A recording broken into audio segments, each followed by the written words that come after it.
Okay, we're going to get into Red Dwarf one more time. One of my favourite ever episodes, Future Echoes. Absolutely fantastic. Series 1, Episode 2. Uh, on the way back to Earth, Lester has decided that he's going to wait out the journey in stasis along with the cat. They're the only two living creatures, let's just say, on the ship. Arnold Rimmer isn't happy at this news because he's been brought back as a hologram to keep Lester sane. If Lester is into stasis, there's no need for Rimmer to be active, so he's going to go back into oblivion once again. As they're arguing this over, the ship is jolted. The ship's computer Holly explains that the ship's constant acceleration has caused it to break the light barrier. Um, Shortly after being assured the ship will be alright, Lester notices odd things, including the mirror reflection acting on its own. There's also a brilliant sequence where he goes to the drive room and Rimmer's there, and the conversation makes no sense whatsoever. Everything Lester says, Rimmer says something else. It just doesn't match up to what Lester's saying.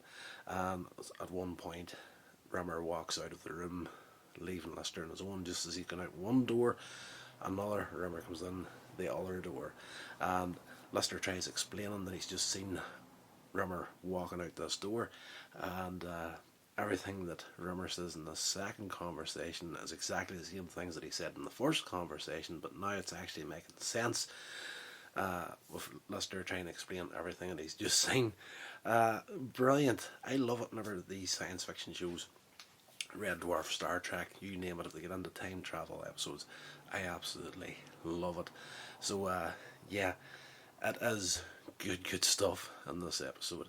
Uh, the computer reveals that breaking the light barrier has caused them to experience temporal anomalies known as future echoes. Events that will occur in the future can be seen in the present. Rimmer and Lester believe this when they find a photograph showing Lester holding two babies in his arms and question how it's going to happen. Then an explosion rocks through the corridors. Rimmer explains to Lester that he's just saw a future echo of Lester dying in the drive room when working on the Navicom. Lester suspects that this will happen when the cat breaks a tooth in one of his robotic goldfish in his quarters and attempts to prevent this. Another great part in this episode. I'm really skipping over bits and pieces here because this is one of these episodes you really have to get in there, watch it for yourself. Bam, bloody tastic. So Lester knows through Future Echo that the cat is going to break one of his teeth at some point in the future. He goes off to try and stop that, the way he is working it out in his head. If he can stop the cat from breaking his tooth, then he can stop the future echo that Rimmer had seen of Lester dying in the drive room. So, unfortunately for Lester, whenever he does go to his quarters and finds the cat going for the robotic goldfish that he has, he inadvertently knocks a tooth out.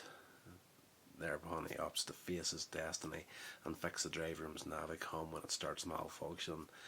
When he does manage to repair it without incident, Rimmer questions what he had actually seen.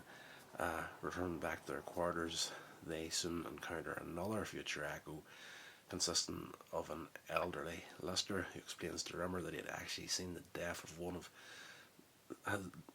Lester's twin boys. Like, I'm tripping over my words now because it just doesn't make.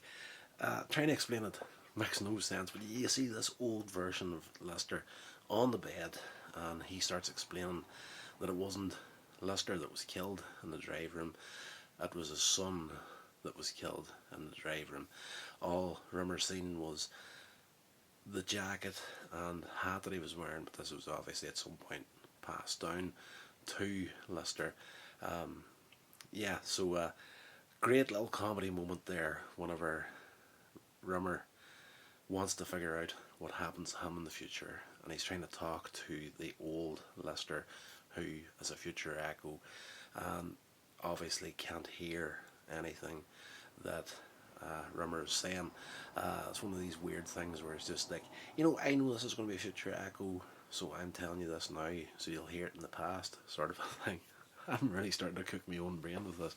And a great little comedy moment when Rimmer says to Lister, "Okay, if I tell you now, you can remember it whenever you're him. Whenever you get to be him, you can tell it to me now," sort of a thing. So there's a little pause, and then the old Lister is like, "Rimmer, you wanted to hear what happened to you in the future?" And he's like, "Yes, yes, yes, I do."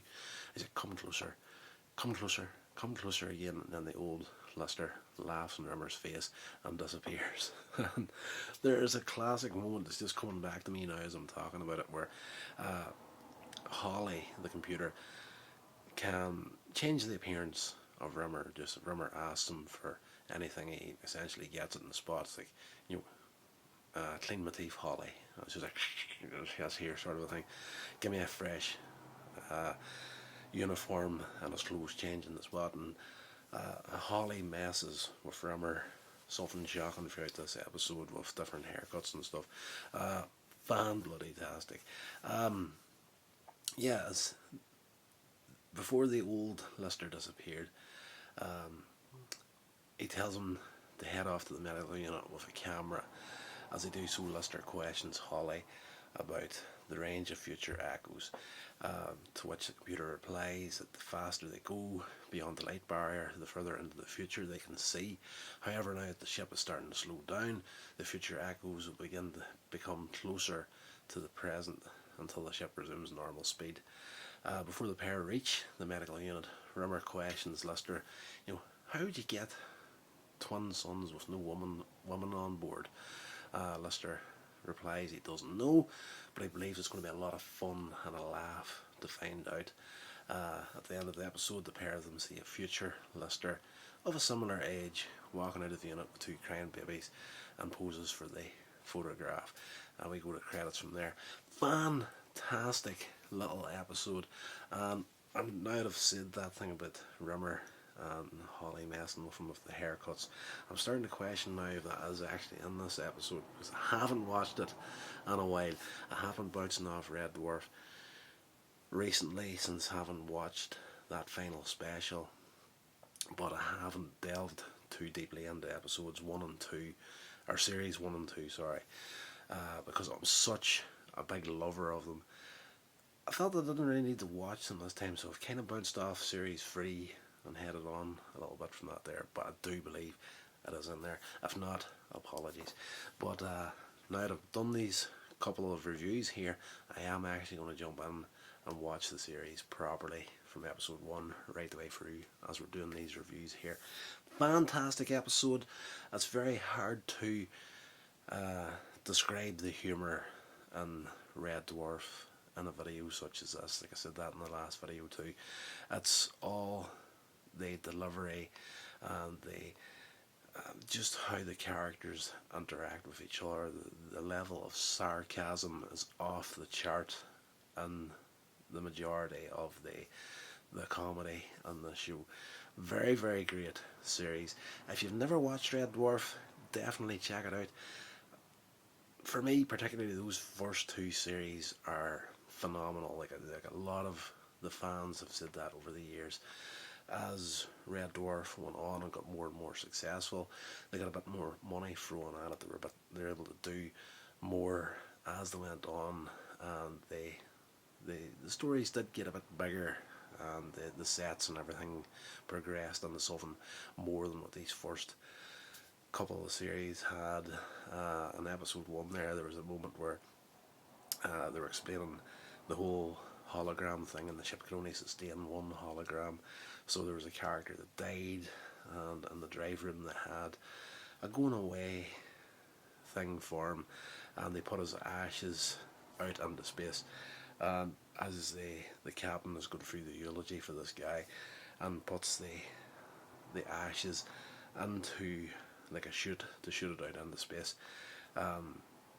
If memory does serve right, it was basically in the panel of the controls of the ship. They had like one of those bins that the top moves on it.